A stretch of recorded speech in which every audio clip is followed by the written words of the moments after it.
जन्मोत्सव के लिए सभी अपनी तरफ से तैयारी कर रहे थे। ये नजारा गोलोक में विराजे श्री भगवान कृष्ण और राधा मैया देखकर अति प्रसन्न हो रहे थे। तभी श्री कृष्ण ने अपने मोर पंख को ठीक किया, कमर में बांसुरी को कसा और मुकुट पहनकर तैयार हो गए। कान्हा, कहाँ चल दिए इतना सच समझ कर? अरे राधा, आज मेरा जन्मदिन है। धरतीवासी मेरे जन्म उत्सव को इतनी धूमधाम से मनाते हैं। मन में विचार आ रहा है आज अपने भक्तों की परीक्षा ली जाए, इसलिए धरती लोक में भ्रमण के लिए जा रहा हूँ। अच्छा, फिर तो मैं भी तुम्हारे साथ चलूंगी। तुम्हारे बिना तो मैं अधूरा हूँ राधे। भला तुम्हारे बिना मैं कैसे जा सकता हूँ? चलो, अब तुम भी तैयार हो जाओ। कान्हा, तुम्हें ज्ञात है जन्माष्टमी पर भक्त तुम्हें छोटे बालक के रूप में पूजते हैं, इसलिए इस रूप में नहीं, हम छोटे बच्चों के रूप में जाएंगे। ये भी उत्तम रहेगा। राधा कृष्ण दोनों धरती लोक पर जाने ही लगे कि तभी कृष्ण के सारे सखा वहाँ आ गए। अरे वाह कान्हा, तुम्हारे जन्मदिन का आयोजन और तुम अकेले अकेले ही जा रहे हो। आज तो खीर पूड़ी पकवान मिलेंगे, हम भी तुम्हारे साथ चलेंगे। अब तो तुम सबको भी ले जाना ही पड़ेगा। ठीक है, चलो तुम सब भी मेरे जन्मोत्सव का आनंद लेने चलो। राधा कृष्ण और सभी सखा छोटे छोटे बच्चों के रूप में आ जाते हैं और धरती लोक में पहुँचते हैं। घूमते घूमते वे सब एक गांव में पहुँचते हैं। वहाँ पर सब जगह जन्माष्टमी की धूम थी। कन्हैया, मुझे तो बहुत जोरों की भूख लगी है, चलो न कहीं चलकर कुछ खाते हैं। हाँ, राधा बिल्कुल ठीक कह रही है। चलो ना कान्हा, सब मिलकर कहीं बढ़िया बढ़िया पकवान खाते हैं। मन तो मेरा भी हो रहा है। चलो, वो सामने उस घर में चलते हैं। वहाँ लग रहा है बढ़िया बढ़िया जन्माष्टमी की सजावट हो रही है। मेरे जन्मदिन की खुशियाँ मनाई जा रही हैं। चलो, सब चलते हैं। अरे अरे अरे, ये तुम सब कहाँ चले आ रहे हो? चलो हटो, बाहर जाओ। पता नहीं कहाँ कहाँ से आ जाते हैं। मैं भगवान कृष्ण के भोग की तैयारी कर रही हूँ। तुम लोग क्यों आए हो? हमें बहुत जोरों की भूख लगी है, कुछ खाने को दे दो। वाह, यहाँ तो पूरी, हलवा, सब्जी, खीर, यहाँ तो बहुत कुछ है। अरे क्या बात है सुशीला, आरती का समय हो रहा है, अंदर आओ। बाहर क्यों खड़ी हो? हाँ हाँ, आ रही हूँ। दरवाजा बंद कर दूँ? चलो बच्चों, यहाँ से जाओ।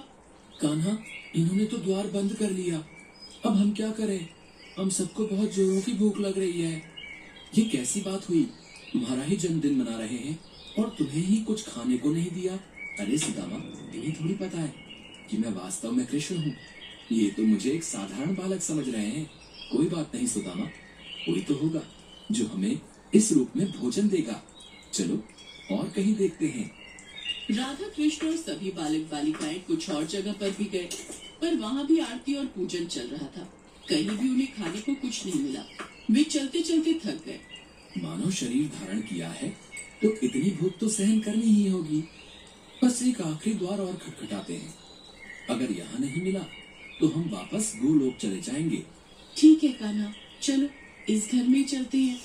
थोड़ी और खीर दे। तुझे जब पता था कि मंदिर में खीर का प्रसाद बट रहा है तो तू थोड़ा ज्यादा नहीं ला सकती थी? माँ जी, मंदिर में बहुत भीड़ थी, बड़ी मुश्किल से नंबर आया तो मैं बस ये थोड़ा बहुत ही प्रसाद ला पाई। अरे अम्मा, खा लो ना। वैसे भी खीर खाए कितना समय हो गया। मजदूरी करते करते हाथों में छाले पड़ गए हैं। हमारी तो ऐसी किस्मत ही नहीं कि हम रोजाना ऐसी खीर पकवान खा सके। हाँ हाँ बेटा, ये ले, तू और ले ले। थोड़ा प्रसाद बचा है, मैं खा लेती हूँ। माँ, हमें बहुत भूख लगी है, कुछ खाने को दे दो। ये लो, पहले ही थोड़ी बहुत खीर है, उसमें से भी ये बच्चे भी मांगने आ गए। कुछ नहीं है यहाँ, चलो जाओ यहाँ से। रुको माँ, मैं दरवाजा बंद करके आता हूँ। सुनिए, आज जन्माष्टमी का त्योहार है, भगवान कृष्ण का जन्मदिन। ये बच्चे उन्हीं के रूप में लगता है झांकी लेकर निकले हैं। हो सकता है इन्हें रास्ते में भूख लगाई हो। थोड़ी सी खीर है मेरे पास, इन्हें दे देती हूँ। ऐसे द्वार पर आए बच्चों को भूखा भेजना मुझे ठीक नहीं लग रहा। माँ ये लो, तुम मेरी खीर भी इसमें से ले लो, मुझे इतनी सारी नहीं खानी। माँ, मेरे में से भी ले लो। अगर तुम अपनी दे दोगी तो तुम क्या खाओगी? राधा, इन बच्चों में अपनी माँ के प्रति कितना प्रेम है, हमें इनके लिए कुछ करना चाहिए। हाँ कान्हा, देखो तो इन्होंने अपनी सारी खीर हमें परोस दी। कैसे पागल हो तुम तीनों। बताओ, अपने हिस्से की खीर इन बच्चों में बांट रहे हो। इतनी मुश्किल से तो ये थोड़ा प्रसाद मिला था, अब तुम दोनों बच्चे कान खोलकर सुन लो, मैं अपनी खीर में से एक भी निवाला नहीं दूंगी। ये लो बच्चों, ज्यादा तो नहीं, थोड़ी थोड़ी खीर है, ये खा लो। बस इतनी सी खीर, इससे तो हमारा चींटी जैसा पेट भी नहीं भरेगा। एक काम करो, थोड़ी और खीर ले आओ। दादी थोड़ी सी अपने में से दे दो ना, आज वैसे भी भगवान कृष्ण का जन्मदिन है, हमने भी तो नहीं खाई ना, हमने भी इनको दे दी। अब क्या करूं, तुम लोग इतना जोर दे रहे हो तो ये थोड़ी सी मेरे में से भी दे दो। सावित्री, ये ले थोड़ी मेरे से भी ले ले, फिर बोलेगी मैं अकेले अकेले खा गया। सावित्री के परिवार के लोगों की ऐसी सोच देखकर राधा कृष्ण मन ही मन बात करने लगे। काम